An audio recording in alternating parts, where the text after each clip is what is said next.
ये मोर्चा लेके आ रहे, क्या करके आया? अभी हम लोग अंदर क्या करेंगे? उल्टा धंधा करेंगे। ये सारा मुद्दा के ऊपर अभी विवेक कुमार आएगा तो हम लोग अंदर जाके बात करने वाला है।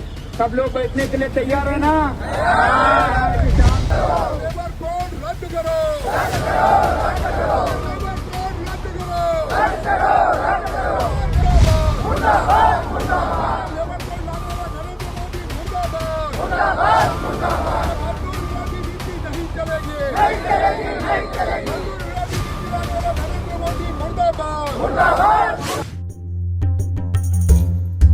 केंद्र सरकारने लागू केलेल्या कामगार कायद्याविरोधात देशभरामध्ये कामगार संघटनांनी निदर्शने पुकारलेली आहेत। कामगार संघटनांनी देशभरामध्ये भारत बंदची हाक दिली आहे।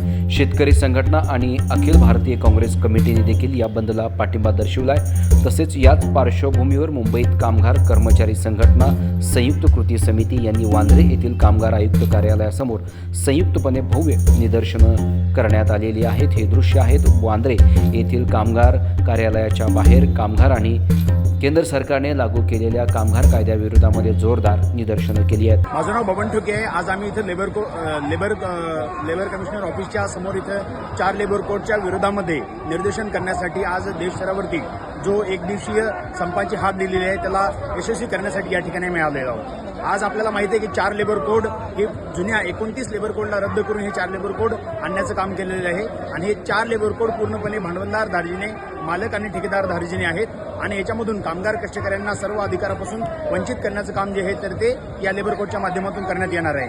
त्यांचा युनियन बनवण्याचा अधिकार असेल, पगारीचे मुद्दे असतील, सेफ्टी संदर्भातले मुद्दे असतील आणि सोशल सिक्युरिटी संदर्भातले मुद्दे असतील, या सर्वांवरती घाला घालण्याचं काम हे मोदी सरकार, हे फासिस्ट बीजेपी सरकार करत आहे। त्यामुळे आम्ही आज 12 तारखेला देशस्तरावरील संपामध्ये सहभागी होण्यासाठी या ठिकाणी आलो आहोत। सगळ्यात पहिले म्हणजे फॉर्मल सेक्टरमध्ये कामगार असतील किंवा इन्फॉर्मल सेक्टरमधले कामगार असतील, सर्वांसाठीच हे चारही कामगार कायदे हे काळे कायदे सिद्ध होणार आहेत। याच्यामधलं उदाहरण म्हणून मी तुम्हाला सांगतो की गिग वर्करची एक मोठी इकॉनॉमी आज देशभरामध्ये उभी राहिलेली आहे आणि गिग वर्करला अगोदर कामगारांच्या कॅटेगरीमध्ये घेतलं जात नव्हतं। आज हे सरकार दावा करत आहे की आम्ही कामगारांच्या कॅटेगरीमध्ये गिग वर्करला घेतलेलं आहे, पण खरं वस्तुस्थिती जर पाहिलं तर गिग वर्करला कोणत्याही पद्धतीचे कायदेशीर अधिकार हे देण्यात आलेले नाहीत। सोशल सिक्युरिटीच्या नावाखाली एक वेलफेअर फंड फक्त उभा केलेला आहे।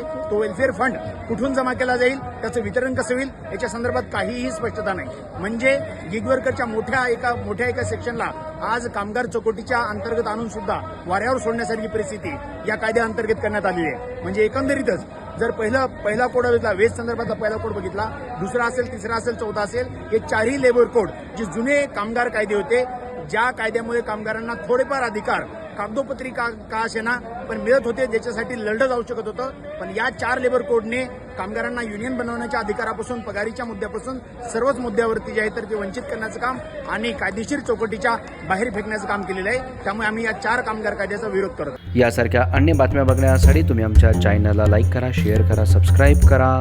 धन्यवाद।